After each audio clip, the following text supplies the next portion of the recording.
Welcome to XYPN Radio, where your host Alan Moore brings you into a community of fee-only financial planners who want to profitably and successfully serve Gen X and Gen Y clients. If you're ready to get the knowledge you need from leaders in your field, learn from forward-thinking advisors, and take action on your own goals, XYPN Radio is the show for you. Here's your host. Hello, and welcome to this episode of XYPN Radio. I'm Maddie Roach, your host. I'm excited to have XYPN member Kelly Luethje, owner of Willow Planning Group, a fee-only firm in Holderness, New Hampshire, on the show today. Kelly spent most of her early career working in investor relations at a biotech company. After getting her own financial house in order, she was drawn into the financial planning industry and ended up working at a fee-only firm. After leaving that job, she decided to start her own RIA. Today, Kelly runs a completely virtual business, serves over 50 clients on her own, and is always committed to being authentic both in and out of her business. As a lifelong learner, Kelly is an MBA CFP and has focused growing her firm over the past 5 years by providing real comprehensive financial planning. Kelly has particularly good advice about what to expect in the first years of business as a career changer, what mistakes she would have liked to have avoided, and speaks directly to where she thinks her firm is going to be in the future, and how she uses her resources and community to help her get there. If you're interested in hearing what it's like to follow what you're drawn towards, then this episode is for you. XY Planning Network's annual benchmarking survey is out. Are you curious about the average number of clients XYPN members get in their first year, or how successful niches really are? To answer these burning questions and more, we've again enlisted a professional research firm to complete our annual benchmarking study. Get your copy hot off the press and discover vital statistics such as the median advisor revenue by years in practice and sources of firm growth, from referrals to blogging, social media, and more. Head over to xyplanningnetwork.com/study to purchase your copy today. You can find any of the resources we mentioned during the episode at xyplanningnetwork.com/246. Also, be sure to go to xyplanningnetwork.com/VIP to join our private group just for XYPN radio listeners. It's a community of advisors we've all been looking for that's there to provide support when we need it the most. Best of all, it's free. I encourage you to check it out. Again, that's xyplanningnetwork.com/VIP. Without further ado, here's my interview with Kelly Luethje. Hey, Kelly, welcome to XYPN Radio. Thanks, Maddie. It's good to be here. It is so great to have you. I have really looked forward to chatting with you, hearing about your experience, opening up your own firm, but most importantly, introducing you to our listeners. You're a member of XYPN and have been for a long time. You've built an impressive firm with a really, really good attitude through the whole thing. So I think you've got a lot to offer. But without further ado, Kelly, why don't you introduce what you've built so far? Thanks, Maddie. Well, it is good to be here, and it's good to be around. I've been in business for 5 years. I hit my 5-year mark. Yeah, after the first couple, if you get past those into the third, then that's where I turn the corner in year 2 to 3. So it feels good to be here, and it feels good to be working at the pace I'm working with, the clients I'm working with. So I'm a virtual practice. It's just me. And I currently serve just over 50 clients. Most of them are ongoing. I do some projects here and there, but most of my clients are with me on a ongoing basis. The clients I serve are, for the most part, when I look at the list, it's clients, they're couples in their 30s. They're in and around the Boston area. I started my practice in Boston and made a transition to New Hampshire a couple years ago. I always wanted to be virtual, but that was the point at which I went virtual only officially. So as long as power isn't down, I'm good up here in New Hampshire, and it works really well for my clients. Working with couples too, they're busy. They have busy schedules and things. So I have moved my schedule around a bit, where I do a couple evenings a week to meet with them, and one Saturday a month. And that seems to be really good for me and for them right now. So now the name of your firm is Willow Planning Group, and we often see financial services or wealth management. Planning Group's really kind of unique, as well as Willow. Can you tell us a little bit about where that name came from? Yeah, so I've always liked willow trees, and I didn't want to name my practice after me because that was the kind of the next direction. But I had a willow tree in my front yard, and I was always beautiful. So I went with Willow, and I went with Willow Planning Group because I actually, when I was forming this back in 2014, I thought I'd have a partner, and I thought we might have a couple associates by now if I made it. And so I wanted a name that really encompassed that. So Yeah. Planning Group. I am mostly planning. I do a little bit of investment advisory only, but it is for the most part pure planning. And I haven't grown in terms of bringing on. It's just me. I'm solo. And I don't know if that will turn into bringing a partner on, but that's what I started. That was the vision back then. And I've thought a lot about the name and possibly even changing it. Below financial planners, and I haven't yet. It's not high on the priority list right now. There's so much to talk about just in what you've mentioned so far, but take us back to kind of post-college or even during college. Were you always planning on opening Willow Planning Group?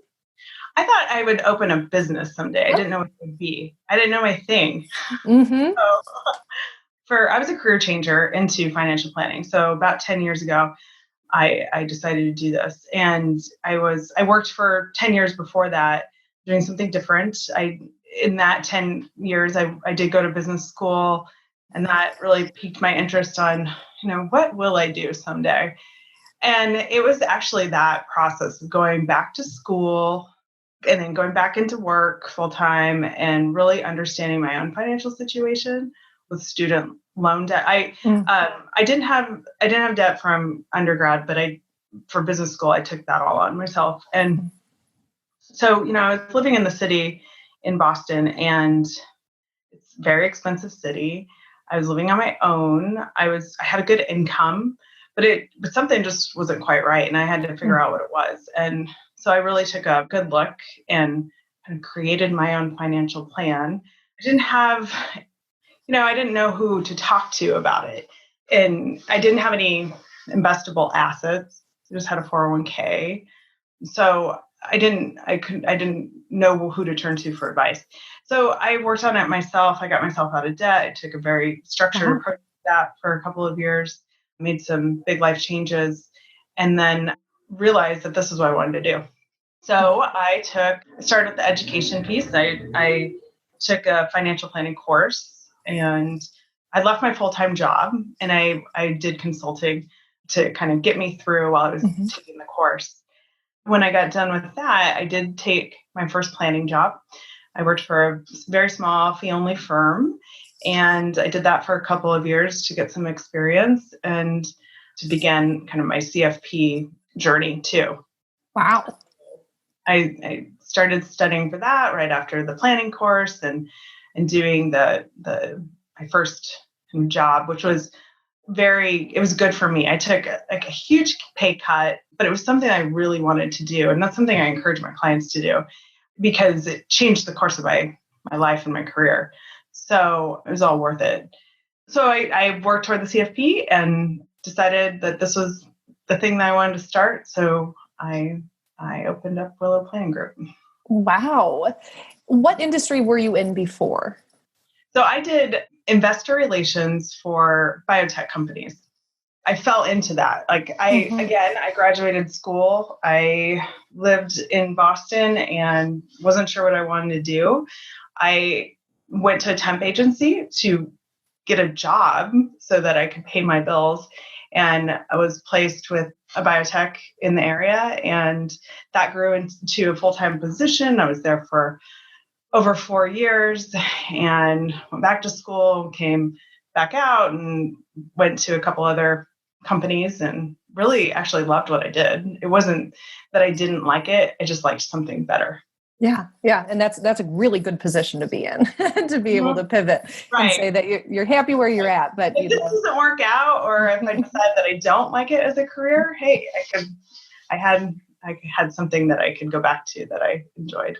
Awesome. And this MBA, I admire how much continuing education you've kind of put yourself through and opted for over these years. But the decision to get your MBA, and as a female MBA, they're few and far between. And I think a lot of us are encouraged to pursue that if that is kind of the way our brain works and what we want. What did you get out of the MBA program? And would you advise other women advisors who might be doing this to also get an MBA? Mm-hmm. I was fortunate to have some strong mentors around me when I was at my first job out of college. And a lot of them had a lot of higher education.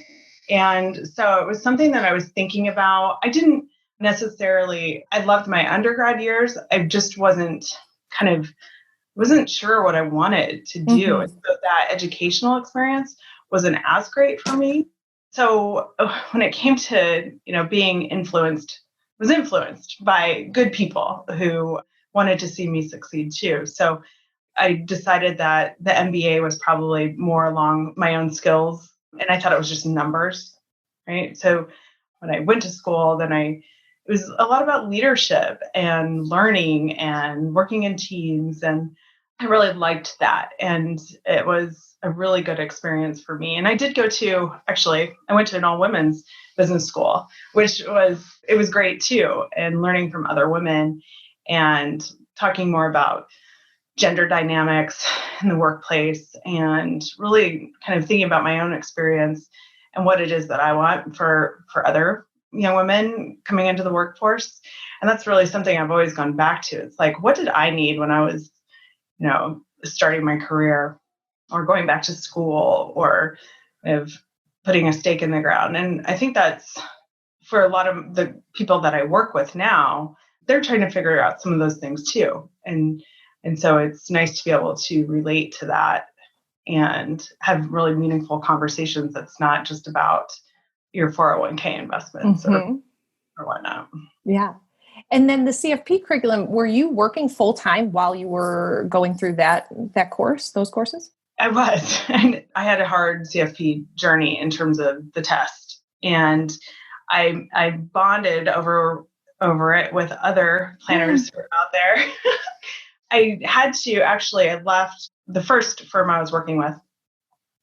I actually decided the arrangement was really great. I was given a lot of room to study, but I also needed to do that full time because the test was just so important. And I needed that time to study. So that was actually my transition. I actually thought I was going to take the exam, find a job, the next planning job. And I was, again, living in the city and I wasn't happy with kind of what I was finding. And I started to put a business plan together about who are the clients that I would like to help? How would I like to, how do I want them to feel about their finances? And so a business plan just sort of evolved within a few months. And I just thought, I'm going to try this. And I actually took my plan to an interview, actually. And I had interviewed with talking about gender dynamics. There was 4 men in the room and much older than me. And we were talking this through about how they do investment management, but they really wanted to bring in a financial planning component with their own clients. They didn't have that. So they were kind of starting this up. And what was so interesting about it is they were interested in my plan. I think they had doubts about it working because who would pay just for financial planning? Ever. And so I think a part of me that kind of put me over the, I'm going to try this. And the worst thing that could happen is I work for somebody else again. So it gave me kind of a little bit more motivation to give it a shot. You mentioned mentors, and I'm wondering, did you have any mentors that really encouraged you in this route? I mean, 5 years ago, XY was barely around and we weren't nearly as big as we were. Did you have any ideas of how to do it or someone else doing it that you were kind of trying to emulate? No, you're right. XYPN was, I think they were just kind of getting going too, because as I was doing my own research, are other people doing this? Right. And trying to find this monthly fee thing and really doing something different, but also being a little scared, am I trying something new and somebody else has tried it, or has somebody else tried this and it's just failed? And so I came across XYPN and what they were doing. It was super early back then. And you couldn't really you found fee-only planners, but they were still leading with sort of money management. And so I didn't actually. It was just other than the experience that I had in the small fee-only planning firm that I was in, the way that I wanted to do it just sort of formed. And basically based off of my own experience, what would I want? If I'm 28 again, what would I want? Trying to figure out these loans and paying rent and getting through it all. Mm-hmm. So no, but as I have evolved, I've done a lot of my own, I'm not a formal mentor to anybody, but I've taken a lot of calls where people are, or meetings where people are looking, and now 5 years doesn't seem like a lot, but with the way that this has sort of exploded with XYPN, you can find us, and you can reach out to many members, and I'm sure many of them would say yes to talking with you. Definitely. Mm-hmm. I'm wondering, how did you have that conversation with the fee-only firm that you were with, that you were going to leave and start your own firm? Well, I didn't know it at the time. So I left to really spend time on the CFP exam. So it wasn't a thought. I really actually didn't even think, it really wasn't a thought yet. It was, I'm going to take time to do this. And then the firm was actually, I lived in the city, it was outside the city. So I thought, well, I'll move it back in because the commute was getting a bit long. And so then I just started interviewing after the exam. And that's when I started formulating this idea and putting it on paper and talking about it. And then it becomes real all of a sudden. Yes. And so it happened really quickly, actually. I contacted a firm who helps with registration, and I had a pretty simple business plan. I got registered in Massachusetts within a matter of weeks. Great. I didn't come back with any questions, and I launched January 2nd, 2015. Wow. And did you have relationships that you had fostered at some of the other, even out of industry experiences that you had, that you knew that you were coming in with a certain amount of clients, or did you start this cold? I just started. Wow. I love it. I actually, one of the things I did was to go from, when you think about income, I don't have any income. In fact, I was putting more money into the business to get it all up and running. And so I took a part-time retail job just to, one, stay busy, and two, just to have something kind of coming in. And I thought that would be very temporary. I ended up doing that for a year. And at the end of that year, my husband and I sat down and if I'm really going to do this, then I need to do it full time and I need to get out there. So I did a lot. I did everything. I talked to anybody. I networked. I met other professionals, went to networking meetings, and really was out all the time talking about my business and what I do. Wow. The first year I had 13 clients. The second year I had 14 clients. Most of them were project, so they weren't sticky. From those first 2 years, I do have, I think, 6 clients who have been with me since then. Wow. And which is pretty cool. It's really, I feel grateful. And then it was really that turning point into the year 3 where it just, things took off, where all that running around you do, all the talking you do, it started to pay off. Yeah. Oh, that's awesome. We track data on where clients come from for XYPN members just through conversations with different advisors. And we really see that it's networking and it's people relationship for the first 4 years. It's not until year 5 that even inbound or online marketing really starts to tick up. I mean, it is, you got to hit the pavement. I was like, people will eventually call me. Soon enough. That started happening. You're like, wow, it was worth it. It was all worth it. Yeah. Absolutely. And so what made you kind of pivot from the project to the subscription model? Or was that something that came with confidence of your value? No, I always was on the subscription model, but I think honestly. I probably wasn't communicating it well enough. I wasn't establishing who I wanted to work with and what that client would look like. So those are all things that, I didn't have a website at first. I didn't have like a marketing plan. Wow. For the majority of the first year. So I wasn't really sure what to put out there. And it was really coming to the end of that first year where I thought, okay, well, I did have some clients, I had some projects, and I'm really happy with that. And if I want to do more, then I really need to stop the part-time work, come into this full-time, and really come up with something. So got my website up. I had a marketing plan in place, and again, kind of hit the pavement. I did everything. I went everywhere. I heard about an event and I went to it. Wow. And I just tried to meet as many people as I could. During that first year, while you were servicing clients, were you talking openly about this and the development of your firm with them? Recently, I've heard from some members that they say they've used their first 10 or so clients kind of as guinea pigs. They were really transparent about it. They talked to them about fees and value and service. Was that the kind of relationship, or were you ready to roll when that first client came in?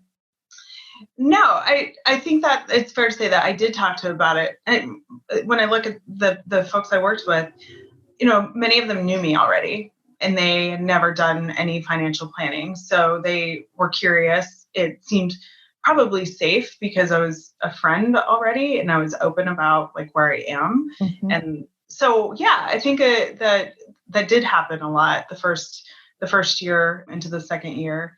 And they were very supportive too. And, and talking about, because fees always like it's always a recurring, like, yep. We talk about our business, like, what do you charge and how do you do it? And so it was good to be able to be a little more open about that. Mm-hmm.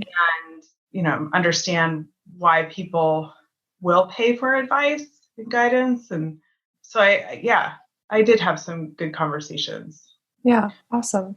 Could you talk to us about your fees? Have they evolved over these years? They have evolved. It's been pretty much, I've had the same structure mm-hmm. in terms of how much I charge has changed, because I think for me, I wanted simplicity and I didn't want it to be complex. I didn't want to spend time like really thinking about the fees. So after, a number of clients, you start to get a sense of how much time you're spending on all of this work. So I tried to put that down on paper and look back and kind of track. And then I decided flat fees are what works for me. Wow. And so I do an engagement fee and a monthly fee.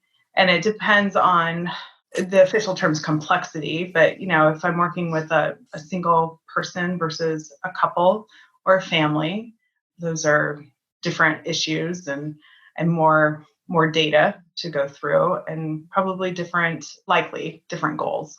So as kind of the situation becomes more complex, I add a flat fee onto that on the engagement and on the monthly.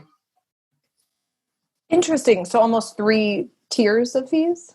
Kind of, yeah, 3 tiers. When you get into complexity issues such as my top kind of 3 that I look for is if they own their own business. That's a little bit different. You're looking at income for the household, but if the income is super tied to their own business, then we do some business planning, stock compensation, and real estate. So if they're actively engaged in rental properties and things like that, then which I love to look at and analyze. Mm-hmm. So all 3 of those things. And so I will spend more time on it because I do like it, but it's also it can be complex.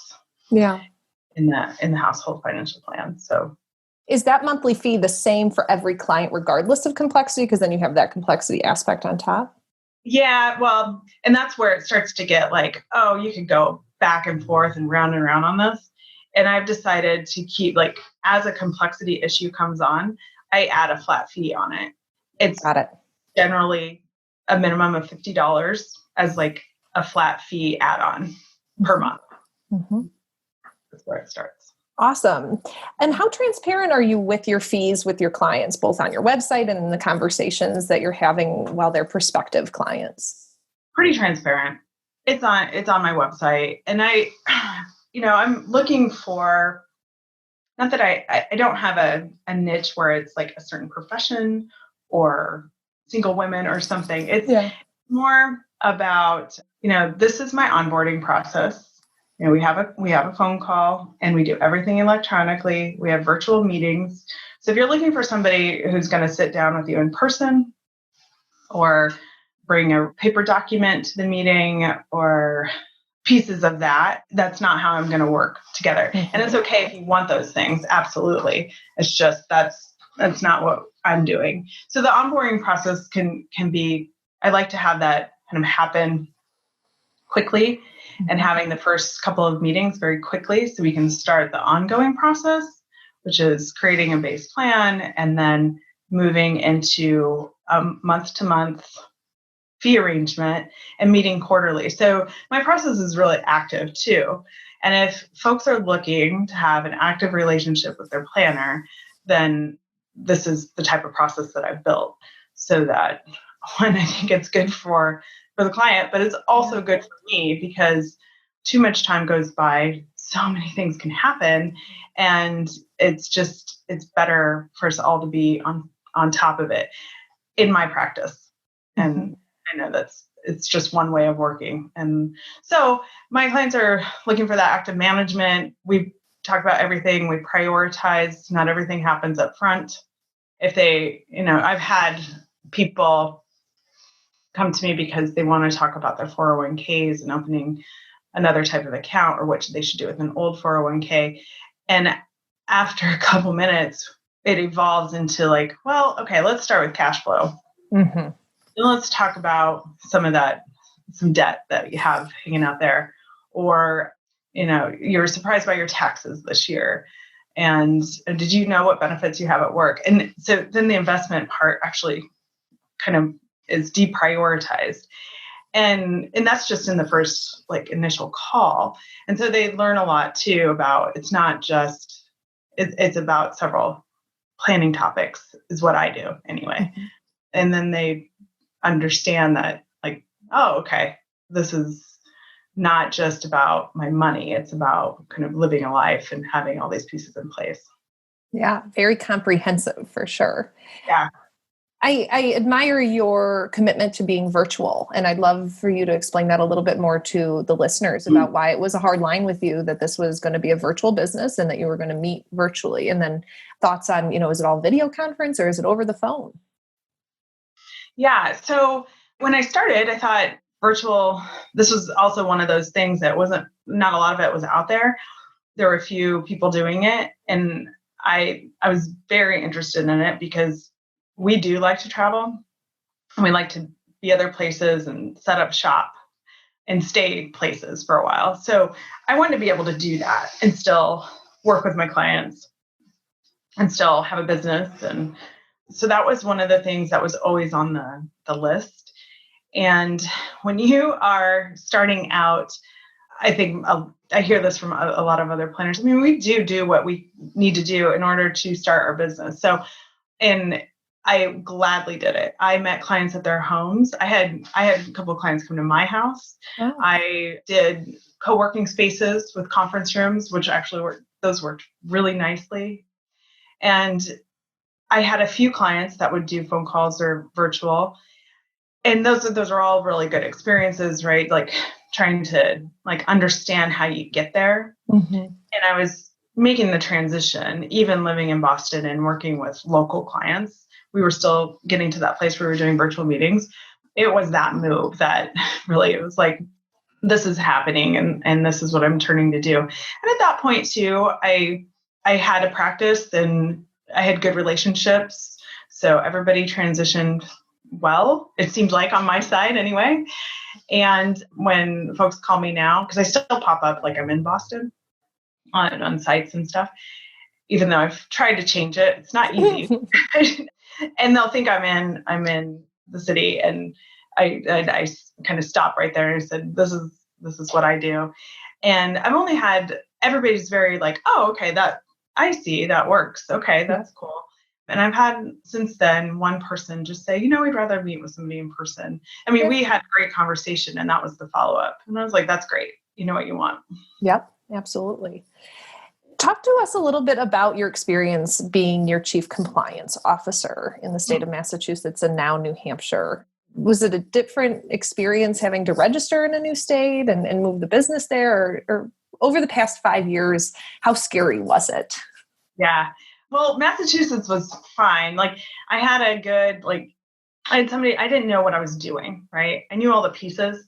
And so I hired somebody to help me with that process. And with looking back, I totally could have done it on my own, but I didn't know. So for the first, 3 years, I guess, I did all my own ADV stuff. The XYPN was helpful in terms of like good information to know, the office hours with Scott and doing other things, and just being able to ask a question. All of that was really helpful. And I felt confident I could do it. The move to New Hampshire was a little more interesting though. The misunderstanding on my part, what it meant to move here. So I actually had to last January, pause all of my planning engagements because I was improperly registered in the state. And wow. Yeah. And there was I just didn't know. Very long story short, it did take time to sort out, but I did find somebody here in New Hampshire who is now helping me.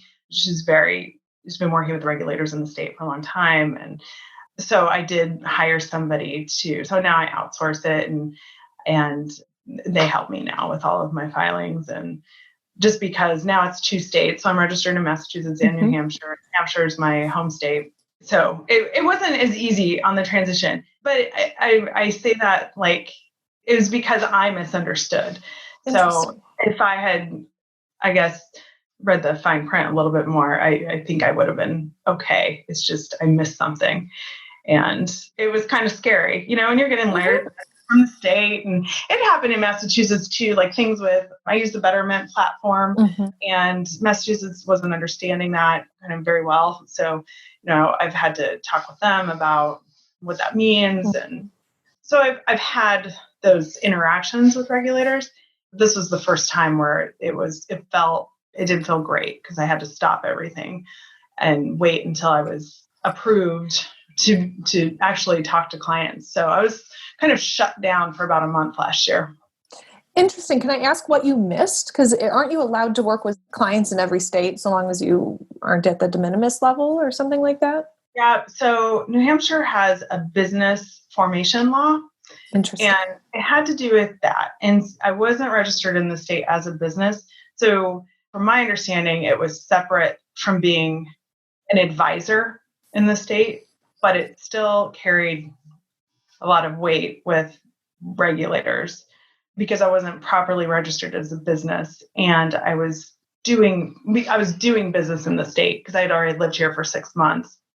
I tried to file. It took them a while to get back to me. And so a bunch of time went by where I didn't know.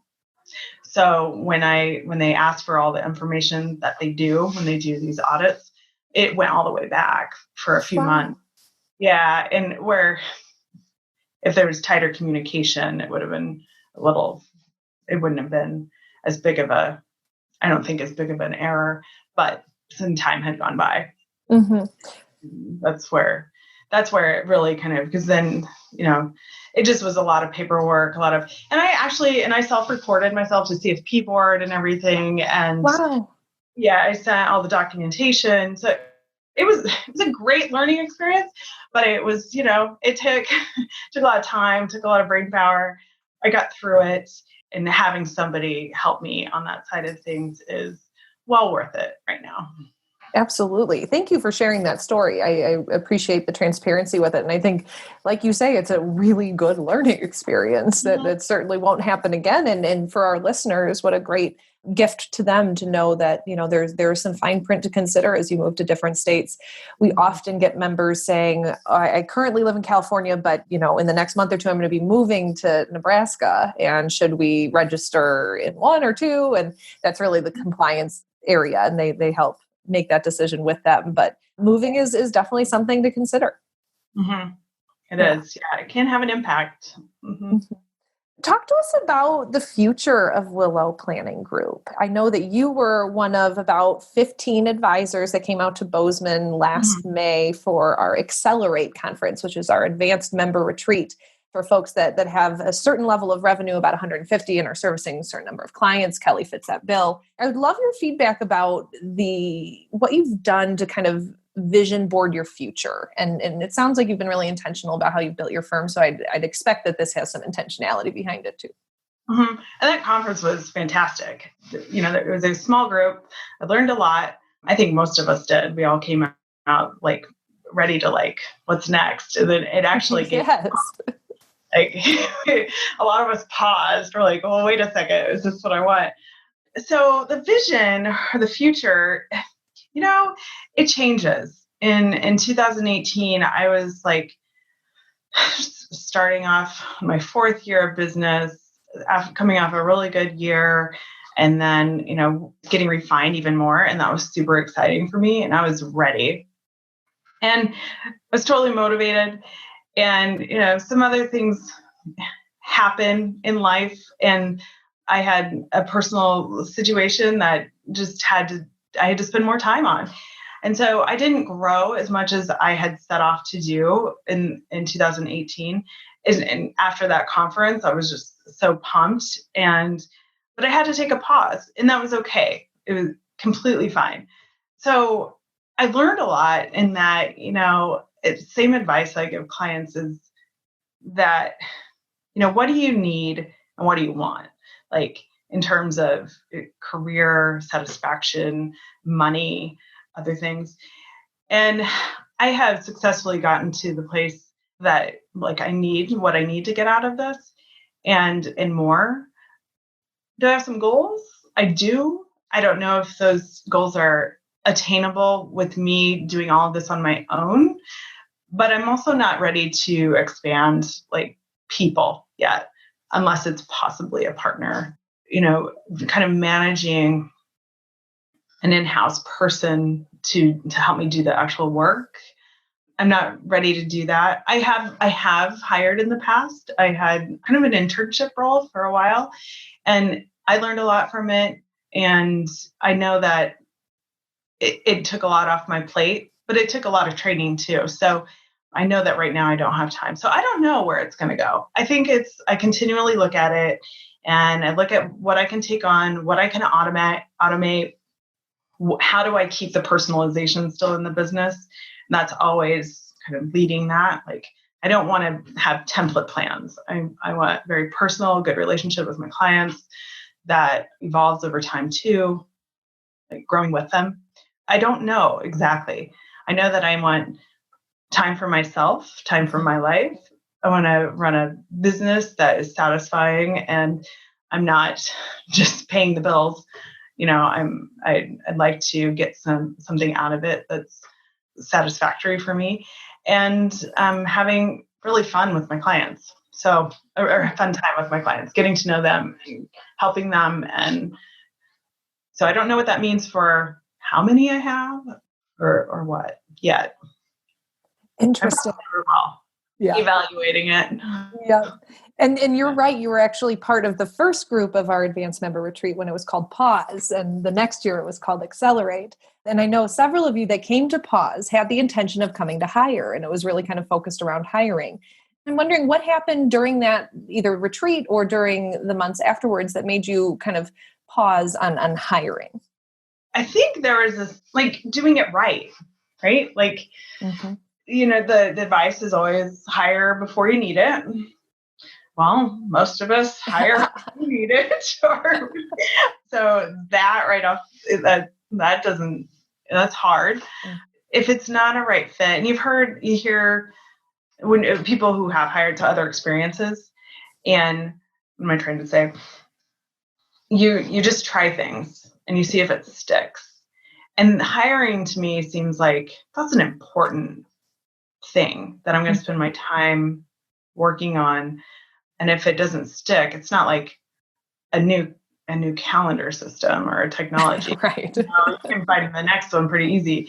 But the hiring is important. And if it takes time away, like significant time away from client work, then I just can't prioritize that yet. Understood. I hear more hesitation about partnership than I do hiring typically. So I'm interested to hear from you why a partner is attractive. I think hiring or working with somebody who has good experience and has their own sort of niche, whether that's working with a type of client or a type of a piece of the planning process, so that it's great to have the thing that XYPN has provided to me is like a support network, right? So bouncing ideas off of a study group call or the forums or the conference is super helpful. So I thought having somebody who wants to put a stake and is also, somebody I could talk to, like we could have conversations about a particular situation with a client and having their own sort of expertise in something. And way back when I was thinking maybe that would be a person who is more focused on investments and has an investment philosophy that aligns with my planning strategies. And so I thought it would be something more like that, where they would really take on kind of a piece of the planning process. Yeah, I've heard from more and more members, despite hearing some pushback from folks about, I would never want to give up ownership or partnership. We had a number of different partners on the radio show over the past several weeks. And it seems to this year and last year really kind of pick up in terms of the number of members merging together and becoming teams. I'm interested to see how many more continue that route and choose whether they partner or just hire and kind of build a team, say like Amy Irvine, who was on the show just recently. Yeah. I think it's just, what do you want out of what you do, right? Like how do you create the life that you really want? And I don't know exactly where I am. I know that I'm good where I am. I don't know where I want to go with it. It has kind of changed since those early days, 5 years ago. Hey, that's a long time ago. So, if you can find the right person and you have good rapport, because that's really important. You don't want to get married and then problems set in. So it's really, getting to know who, for me, it's important to really just have a really good established relationship already and then talk about that. But I haven't really spent time on it. But I keep my ear open, like with the forums, and people are asking. I do hear that people are asking about it, and haven't myself had time to look more into it. Yeah, what would be helpful for advisors when it comes to finding a partner? Is there something that would make it an easier process than just like meet and greets? Oh, that's a good question. I don't know. I think maybe. For me, if I'm looking for somebody who's a real expert in a particular part of the planning process, and it's kind of centered around these are investment people, or this group is really good at cash flow, where it's maybe being intentional about that type of thing, where it's just like, what do you want to do? Like, what do you want to do? And here's a setting where these people are interested in partnering, but what is it that you want to do, and put that out there, I guess. Yeah, absolutely. I've seen it a number of different ways. And I just mentioned Amy Irvine. She brought her team that was a team into actual partnership this January. And that was a change. And then Michelle Smallenberger has designed a firm very similar to kind of what you're describing as, one person is really focused on investments. One person is really focused on tax. And so it was kind of expertise focused was the intention behind the partnership. I think there's so much there. And I think the next few years are going to continue to tell us what works and what doesn't. Going back to kind of the theme of your early career, which was a lot of education and a lot of mentorship, I know that you're currently working with a business coach. And I'm wondering, what do you get out of that relationship in terms of the support that you need 5 years into your business? Yeah. Well, at the beginning of the coaching process, I needed pure accountability. I had like this list, it was huge, and I just wasn't checking any of the boxes off. So I needed somebody to help me prioritize that list. As little as the task was, I needed help just following through on it. Because I started the coaching process when I felt like I had more time to spend on those calls even. Just didn't even feel like I could take calls. When I knew that I could do that, then I could take the next step and have somebody hold me accountable just to get my stuff done. And it's mostly kind of stuff that has to do with marketing, it's kind of operational, just tasks. And at this point, it's sort of evolved into, okay, I'm thinking about, I had a lot of, I don't know answers for you today. So I'm thinking like, what is next? I've got lots of things in my life that I need to weigh, and everything's important. So what's going to make me happy? And so I think that process of like, just kind of checking off the boxes on this list that I have, and then getting to a place where I could really spend time without the noise of all these tasks and getting things scheduled better and taking time to really think about what's important in the business. So they're really valuable right now, these calls and coaching, and having somebody who can sort through some of this with you, or just be like, you're able just to talk, right? Yeah. Get some things out there. It's a lifeline. When you're by yourself, it's a lot of these things are in your head. Yeah, absolutely. Given that you're servicing 50 clients on your own, there must be kind of that low-hanging fruit task list that you got to get to it every week or every month. Do you have a structure to how you do your week? Is first Monday compliance day or anything like that? I do. And that actually evolved or came about during the coaching process too. I needed to get a schedule for myself. And so I do have, I actually, one of the first things I had to do was change my availability to clients. And so I got that ironed out. And then it was really focusing, like having 2 client work days where it's working on plans and getting things organized and spending really good quality time on the core business planning. And then I do have a marketing day, kind of, so anything around that. And that can be a lot. And I try to really just focus on it that day, because I've now carved out the time, whereas before it was so sporadic. And then there's just a plain old like prioritization day, like get organized and admin stuff. So everything could fall under there, like everything else that doesn't fall under client or marketing. Yeah. Worked out really well. Yeah, really, it's been actually just a few months. So, and you've been able to stick to it for the most part. Wow, impressive. That motivates me to want to try to do. I know. I was the calendar myself. Surprised, but it really did work. Oh, that's awesome. I'm not going to stick to this, but I have. It's helped. Do you imagine that this is a long-term commitment that you've made to yourself? And do you think this will be kind of how you retire? I know I've interviewed some other folks that say that this is their retirement and you're nowhere near retirement, but I'm wondering, is this kind of the long-term plan? I think it is. Cool. Yeah. I don't want to do anything else at this point. I think that the service might change a little bit, but I will be doing financial planning. There might be some other service offerings.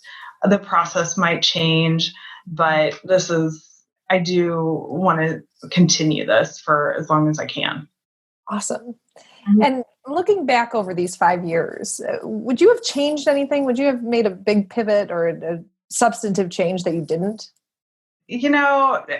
I don't know if it's substantive, but like, I feel like it's a mistake, right? Where I didn't kind of spend more time and energy and money in really evaluating technology. Interesting. Yeah. And I'm I'm not a young whippersnapper who understands, jump on a program and get it. So Right. It took a lot more for me. And now through XYPN and other people, I've learned a lot with that, again, that kind of support groupish where it's okay, I can talk to people now. When I started off, I was just doing my own thing. And had I kind of opened up or talked to other planners at that point, I probably would have made some changes much earlier on and not waited a couple of years. Yeah. I guess that would be kind of a thing that I would have changed. Mm-hmm. But other than that, I'm really happy about the learning process. I've learned so much doing this. So I don't know if I would change too much. I feel successful with where I am today. Yeah, you definitely are. You definitely. Yeah. I really appreciate all that you have shared with us. I can't believe that our time together is already wrapping up. Any advice to a fellow career changer out there that might be listening? You've really built an impressive practice, one that is true to you and true to your life and has evolved as needed. And I think that's where so much of the attraction to this industry and to this space comes from, is the ability to really live your best life and not only your best life, but help your clients do the same. And it should be an industry that is open and welcoming and accepting of career changers, especially motivated ones like you who have a long list of continuing education to support her. What advice do you have for a fellow career changer? I'd say, really think about what makes you happy. And a lot of what I've done is really what I would have wanted to hear if I had somebody help guide me with my own finances. And just understanding what it is that makes you happy and what it is that you want. It might not all happen right away. It's a process, but being open to things and new things and trying new things and really trying to be real and not just pretending to be relatable. And I think because it's helped me just to be honest with where I am with it all. And it's not easy. And coming from a background that, I don't have years of experience being at large investment firms or anything like that. It's just something that I wanted to do because I saw that people have these questions and I wanted to help them and I wanted to help them. And that's the place where I was coming from. Just that's what was motivating me, so that people could get good advice and not be able to have access. Wonderful. What a nice way to end this interview, Kelly. Thank you for all of your commentary and answers and your honesty about all this. It's been an honor to have worked with you over the past 4 years, and I'm so excited that we've gotten you onto XYPN Radio. Listeners, I hope you enjoyed this conversation. We will definitely share Kelly's information on our webpage and on the podcast details, but I hope everyone has a great and safe day. Thank you so much. Thanks, Maddie. XYPlanning Network's annual benchmarking survey is out. Are you curious about the average number of clients XYPN members get in their first year, or how successful niches really are? To answer these burning questions and more, we've again enlisted a professional research firm to complete our annual benchmarking study. Get your copy hot off the press and discover vital statistics such as the median advisor revenue by years in practice and sources of firm growth, from referrals to blogging, social media, and more. Head over to xyplanningnetwork.com/study to purchase your copy today. Be sure to join our VIP community at xyplanningnetwork.com/VIP to hang out with other XYPN radio listeners, ask questions for future mailbag episodes with Alan and Kitsis, and finally, to find a community of like-minded financial advisors. Thanks so much for joining me today. We'll see you next time. You're not alone, and you're not crazy. It's scary starting, building, and growing your own financial planning firm. And that's why we put together a free private community just for you, the Cutting Edge Financial Planner. Go to xyplanningnetwork.com/VIP or text XYPN Radio to 33344 and join a network of thousands ready to change the lives of Gen X and Gen Y clients.